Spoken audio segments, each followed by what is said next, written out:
రాష్ట్రంలో పోలీస్ స్టేషన్లు తెలుగుదేశం పార్టీ కార్యాలయాలుగా మారిపోయాయని, ప్రజలు ప్రాణాలకు రక్షణ కల్పించాల్సిన రక్షక భటులు రాక్షస భటులుగా వ్యవహరిస్తున్నారని వైఎస్ఆర్ కాంగ్రెస్ పార్టీ యువజన విభాగం రాష్ట్ర అధ్యక్షుడు, రాజానగరం మాజీ ఎమ్మెల్యే జక్కంపూడి రాజా ఆరోపించారు.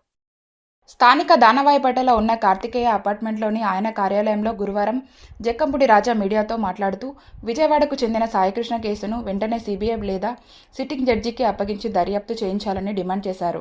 రాష్ట్ర పోలీసుల విచారణ ద్వారా న్యాయం జరుగుతుందన్న నమ్మకం తమకు లేదని వ్యాఖ్యానించారు.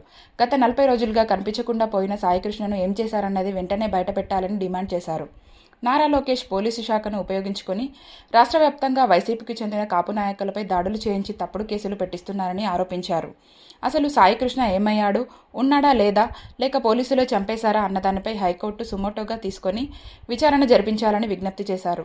చంద్రబాబు రెడ్ బుక్ రాజ్యాంగాన్ని తిప్పికొట్టి మళ్లీ వైసీపీ అధికారంలోకి రావడం ఖాయమని స్పష్టం చేశారు. రాష్ట్రంలో పరిపాలన అనేటువంటిది పూర్తిగా గాడి తప్పింది. చంద్రబాబు గారి యొక్క రెడ్ బుక్ రాజ్యాంగాన్ని అమలుపరిచేటటువంటి క్రమంలో ప్రతి పోలీస్ స్టేషను ఒక తెలుగుదేశం పార్టీ కార్యాలయంలాగా మారింది అని అనేక ఉదాహరణలతో మనం చెప్పుకోవచ్చు. అందులో ముఖ్యంగా నిన్నగాక మొన్న విజయవాడ నగరంలో జరిగినటువంటి ఒక సంఘటన. మే 9వ తేదీ నాడు తల్లి నుంచి బలవంతంగా లాక్కెళ్ళినటువంటి సాయికృష్ణ 40 రోజులు అవుతా ఉన్నా కూడా ఎక్కడికి వెళ్ళాడు, ఏమైంది అనేటువంటిది ఒక పెద్ద ప్రశ్న కింద మిగిలిపోయినటువంటి పరిస్థితి.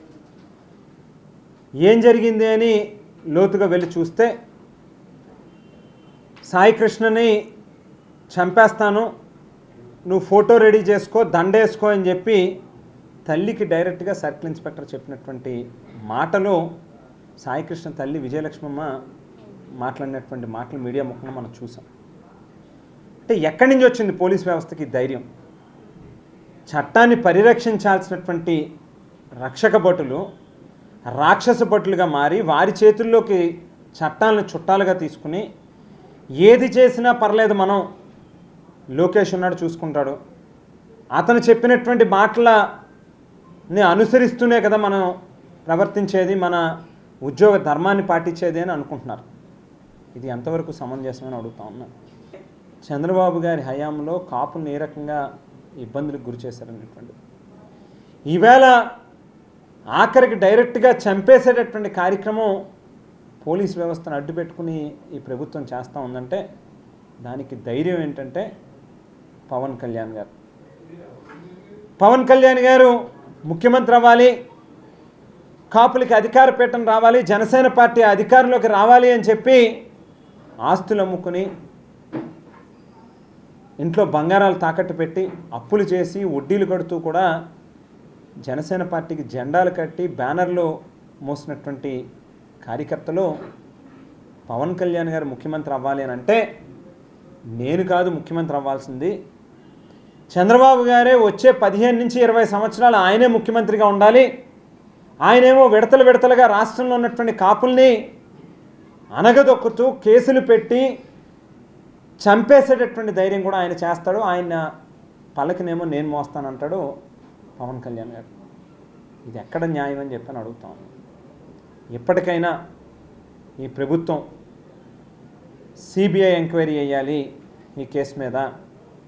మీరేదో కంటి తుడుపు చర్య కింద రాష్ట్ర పోలీస్ శాఖలో ఉన్నటువంటి అధికారులనే ఎంక్వైరీ ఆఫీసర్లుగా వేసి ఏదో పుష్కరాల్లో 29 మంది ప్రాణాలను పొట్టను పెట్టుకున్నటువంటి చంద్రబాబు గారు ఒక ఎంక్వైరీ కమిషన్ పేరిట ఊరికినే వేసి ఏదో ఎవరు లేదు, ఎవరు తప్పు లేదు, వచ్చినటువంటి వాళ్ళు చచ్చిపోవడం కోసమే పుష్కరాలకు వచ్చారన్నట్టుగా మీరు క్రియేట్ చేసినటువంటి విధానంలోనే ఈవేళ ఈ కేసును కూడా చేయబోతా ఉన్నారనేటువంటి స్పష్టంగా కనిపిస్తాం. కానీ అదే ఒక అమాయకపు కాపోడు పాపం ఏదైనా ఒక చిన్న కేసులో ఇరుక్కుని ఉంటే వాడిని తీసుకెళ్ళి మర్డర్ చేసి చంపేస్తానా? ఇది ఎక్కడ న్యాయమని చెప్పి అడుగుతూ ఉన్నాం. తక్షణమే ఇన్సిడెంట్ మీద సిబిఐ ఎంక్వైరీ జరగాలి, లేదా ఒక సిట్టింగ్ జడ్జితో అయినా ఎంక్వైరీ జరగాలి. న్యాయస్థానాలను కూడా అడుగుతూ ఉన్నాం.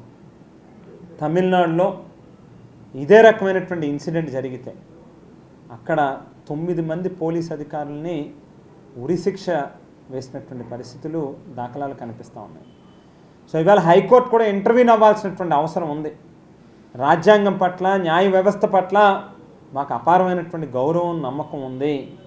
సుమోటోగా ఈ కేసుని తీసుకోండి. మాకు ఈ రాష్ట్ర పోలీస్ వ్యవస్థ మీద నమ్మకం లేదు, వీళ్ళు కేవలం కంటి తుడుపు చర్య కింద చేస్తారు తప్పితే నిష్పక్షపాతంగా వీళ్ళు చేస్తారనేటువంటి నమ్మకం మాలో లేదు. కాబట్టి వీళ్ళ హైకోర్టు న్యాయస్థానాన్ని కూడా అభ్యర్థిస్తూ ఉన్నాం, ఈ సుమోటోగా ఈ కేసును కట్టి